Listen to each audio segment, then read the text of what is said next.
चुनाव आयोग ने राहुल गांधी से सबूत मांगे और फिर वोट चोरी के आरोप को गलत निर्धार बताया चुनाव आयोग ने, कैसे देखते हैं? बहरहाल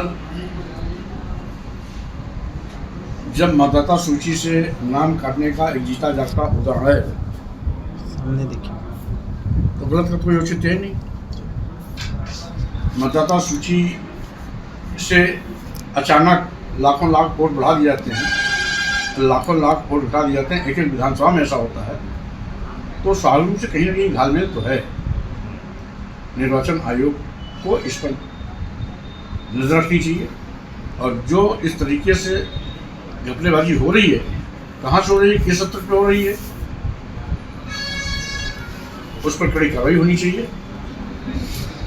यद्यपि निर्वाचन आयोग की कोई डायरेक्ट भूमिका निर्वाचन सूची बनाने में नहीं होती, जिला निर्वाचन अधिकारियों के माध्यम से ये सूची बनाई जाती है। जिले में तमाम अधिकारी दबाव में आकर के मनचाहे तरीके से लोग नाम बढ़ाते हैं, नाम घटाते हैं, लेकिन इसका परीक्षण निर्वाचन आयोग नहीं करती। अगर परीक्षण करना पर निर्वाचन आयोग के खिलाफ कार्रवाइयां शुरू हो जाए तो शायद ये काटपीट का मामला अपने आप हल हो जाएगा। राहुल गांधी के दावे को जो कर्नाटक चुनाव अधिकारी हैं उन्होंने खंडन करते हुए लोगों से अपील किया है कि ये गलत आरोप लगाया जा रहा है और राहुल गांधी ने लोगों से आह्वान किया है कि इसका विरोध करें। बहरहाल मामला राहुल गांधी और निर्वाचन आयोग के नोकझोंक का नहीं, मामला है मतदाता सूची से नाम अचानक लाखों लाख घटाए कैसे जाते हैं, बढ़ाए कैसे जाते हैं। आखिर सवाल उठा क्यों? अगर सवाल उठा है तो निर्वाचन आयोग की भूमिका अहम हो जाती है।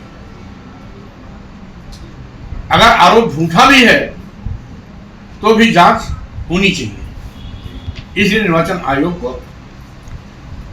गंभीरता से इस प्रकार के आरोप प्रत्यारोप का संज्ञान लेना चाहिए और परीक्षण करना चाहिए कि आरोप किस हद तक सही है और किस हद तक गलत है। बिहार की रैली में अमित शाह ने बिहार में कांग्रेस नेता राहुल गांधी की मतदाता यात्रा में घुसपैठी बचाओ यात्रा का करार दिया है और कहा कि ये बांग्लादेश से आए घुसपैठियों को बचाने में लगे। जी सामने देखिए कुल मिलाकर के भारतीय जनता पार्टी की सरकार आज केंद्र में भी है, प्रदेश में भी। देश की सीमाओं की, बॉर्डर की रखवाली की जिम्मेदारी केंद्र सरकार की। अगर भारतीय जनता पार्टी की सरकार और उसके गृह मंत्री ये कहते हैं कि घुसपैठी आए हैं तो लानत है केंद्र की भाजपा सरकार पर जो घुसपैठियों को रोकने में नाकामयाब रही है। इसलिए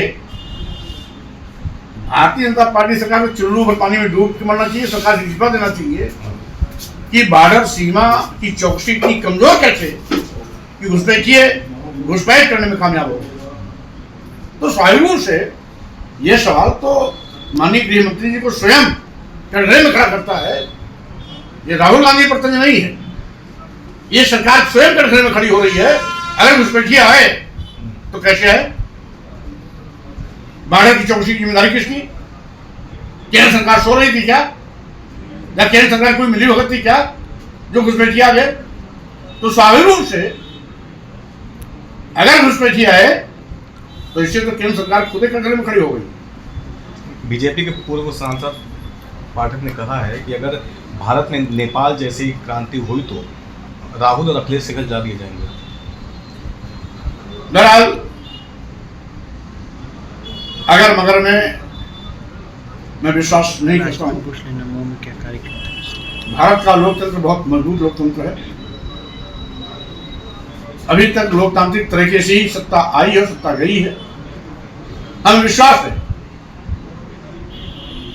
कि लोकतांत्रिक तरीके से ही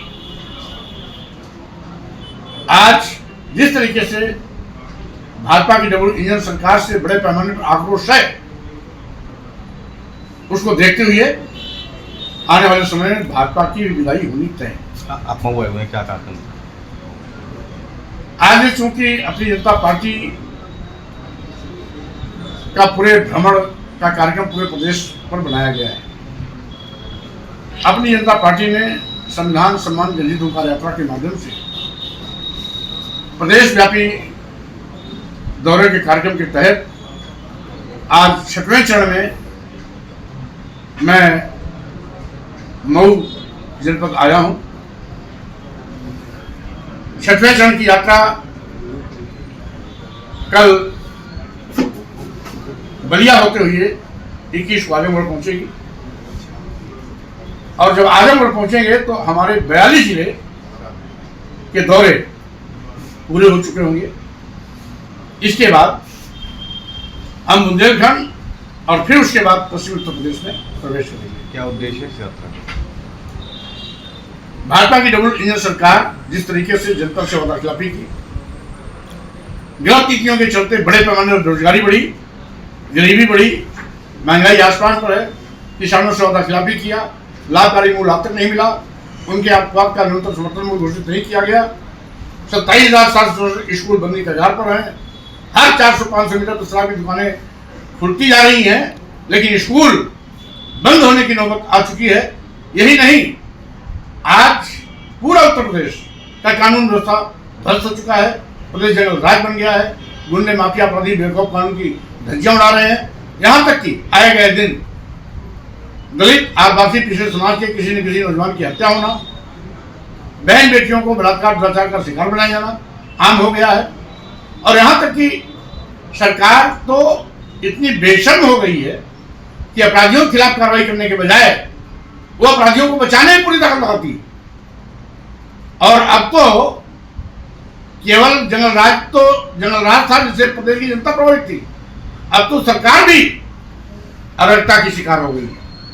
आधे दर्जन से ज्यादा मंत्री अब तक इस बात का आरोप लगा चुके हैं कि विभागीय अधिकारी हमारी बात नहीं सुनते। उसमें मऊ के भी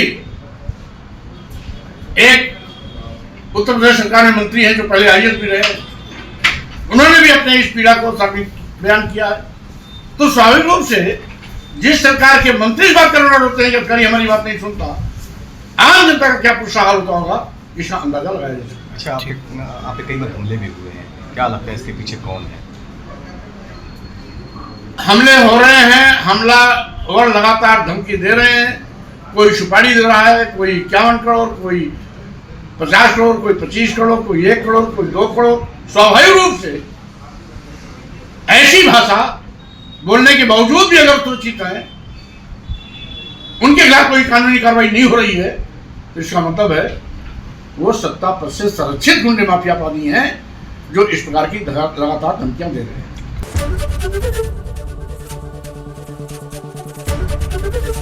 ABP गंगा, खबर आपकी, जुबान आपकी।